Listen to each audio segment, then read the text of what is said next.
Welcome to the Deep Dive.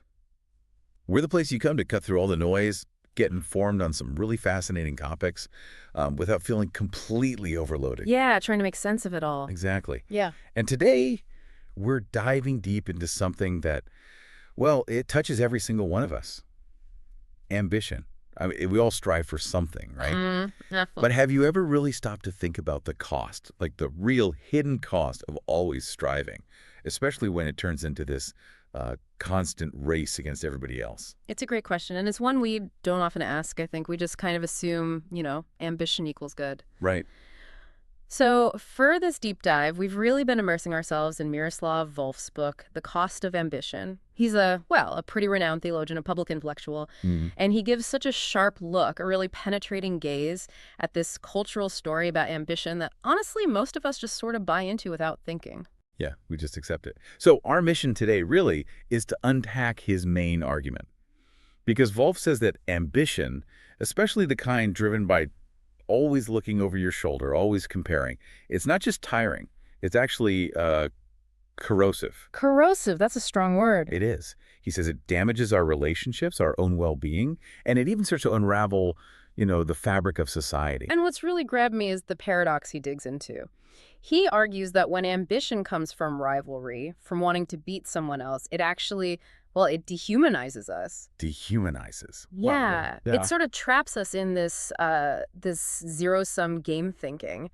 If you succeed, that automatically feels like my failure. Oh, I recognize that feeling. Right. And that mindset, he says, it just breeds this whole cascade of really negative stuff. And he really lays it out, doesn't he? Yeah. He doesn't pull any punches. We're talking about things like envy, resentment, that bitter feeling. Or the opposite, right? Like an inflated ego that's actually super fragile. Exactly. Or feeling inferior.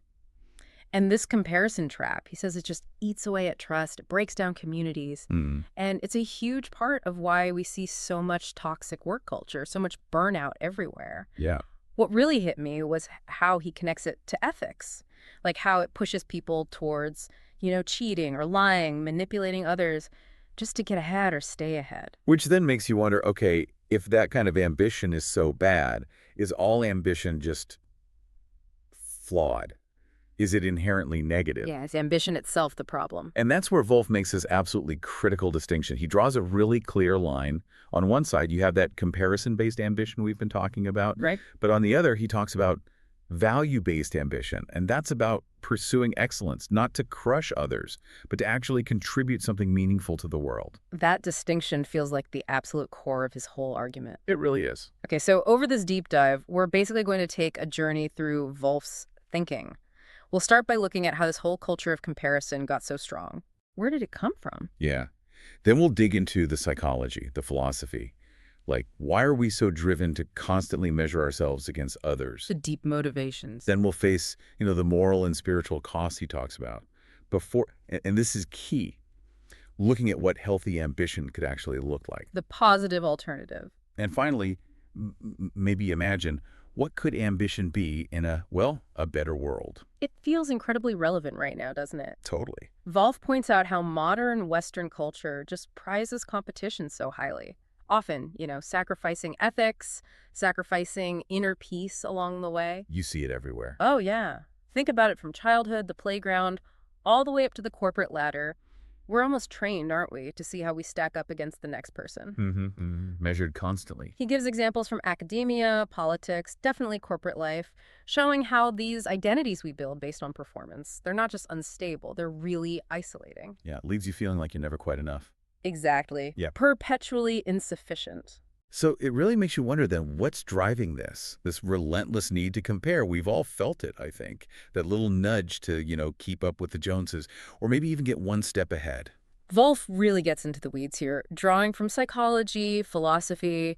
He points to, a basic human fear of being insignificant. Okay. A really deep desire we have for recognition, for belonging, and these powerful cultural stories that basically tell us our worth is our achievement level.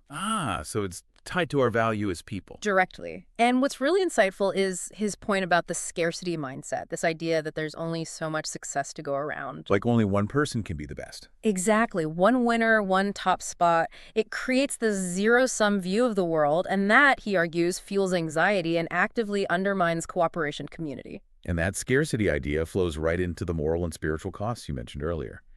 If your whole sense of self depends on winning or getting external validation, wow, that's shaky ground. It's like being on a treadmill you could never get off. And this part of the book is, well, it's pretty profound. He really unpacks how this comparison thing leads to ego inflation, maybe even narcissism in some cases. Right. How it tempts us to cut corners, morally speaking, in that chase for status. And maybe the deepest cost is this kind of spiritual emptiness. Emptiness. Yeah, because if your worth is always defined by something outside yourself, you're chasing something that just, it can't ever truly satisfy you deep down. Makes sense. And Wolf, being a theologian, brings in Christian ideas here really effectively. He talks about agape, that selfless, unconditional love. Think about like a parent's love for a child or a true friend's support. Okay. He uses that concept to show how ambition can become idolatrous, meaning we make something else like winning or status our ultimate goal, our God, basically, and it pushes out what really matters, like genuine connection and values. Wow. Okay, so if that's the problem, the corrosive comparison-based ambition, what's the fix? How do we nurture what he calls healthy ambition, aspiring but without that rivalry poison? Right, because he doesn't just diagnose the problem and leave us there. This is where he really shifts into reconstruction, offering a positive path forward. Good. He argues really strongly that ambition itself isn't the enemy. The danger is what it's aimed at, what's its object. Okay, so redirecting it. Exactly. And he champions a few types of healthy ambition. There's value-oriented ambition, where you strive for excellence because you want to contribute to the common good. Makes sense. Then there's cooperative ambition, where your success actually helps lift up your whole community, not just you. I like that. And maybe the most personal one is finding your personal calling, where your ambition comes from your unique gifts, your passions, and a real desire to serve others. Good. And the antidotes he keeps coming back to fight that toxic striving. Self-awareness, real humility, and deep gratitude. Self-awareness, humility, gratitude. Got it. Okay, so let's unpack this last part a bit more. Ambition in a better world.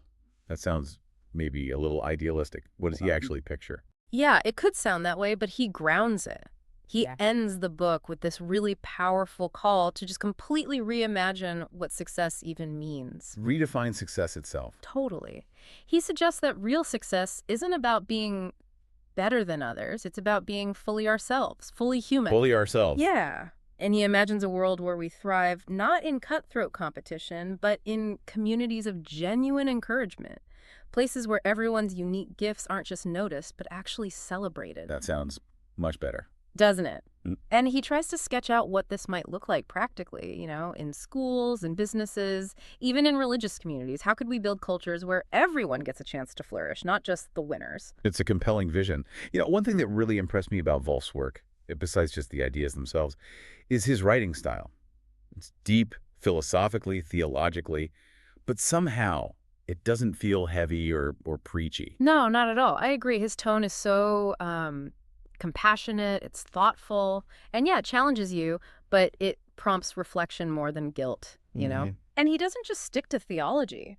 I mean, he uses scripture, sure, but he also pulls in psychology, sociology, even personal stories sometimes. That really makes it richer, more relatable. Yeah, it really lands. This book feels so necessary right now, doesn't it? With all the hustle culture talk. That's definitely a huge strength. Absolutely timely. And what's great is the balance. He doesn't just tear down ambition, he offers a healthier way, a more sustainable way, maybe. The spiritual angle adds depth, but honestly, I think it's really accessible even if you're not coming from a faith background. And it pushes you towards reflection, towards thinking about society. That's invaluable. Are there any limitations or things listeners should know? Well, maybe just that if you're looking for a quick 5-step self-help plan, this isn't quite that. It's more philosophical, more about shifting your whole mindset. Okay, more reflective. Exactly. And while he explains his terms really well, some of the theological language might be new for some folks, but he makes it pretty clear. It's more about a deep shift than a simple strategy. Got it. So who do you think would really get the most out of this deep dive into Wolf's work? Who is this for? Oh, Honestly, probably anyone who's wrestling with where they're going, professionally or personally. Professionals feeling burned out by the constant striving, Yeah, I could see that. students stuck in really competitive environments, leaders who actually want to build healthier, more supportive teams or companies, Hmm. people of faith thinking about how ambition fits into their spiritual life, and really just anyone who feels tired of the rat race and is looking for something deeper, a more authentic kind of fulfillment. That covers a lot of people, I think. I think so too. Okay, so there you have it. That core distinction from Miroslav Volf. Yeah. The really profound difference between comparison-based ambition Yeah, and value-based ambition. yeah, the toxic versus the healthy. And he really pushes us to see that true success maybe isn't about being better than others, but about being fully ourselves and contributing to communities that actually encourage each other. It's a powerful invitation, really, to redefine what a flourishing life actually looks like. So maybe we'll leave you with this thought from Volf to kind of chew on today. What if true greatness lies not in being better than others, but in being deeply human? That's a good one to sit with. Yeah. Think about how that might apply in your own life, your own pursuits. Uh, And as always, if you found this deep dive valuable, please do like, share, and subscribe to the channel. We'd love to keep exploring fascinating topics like this together with you.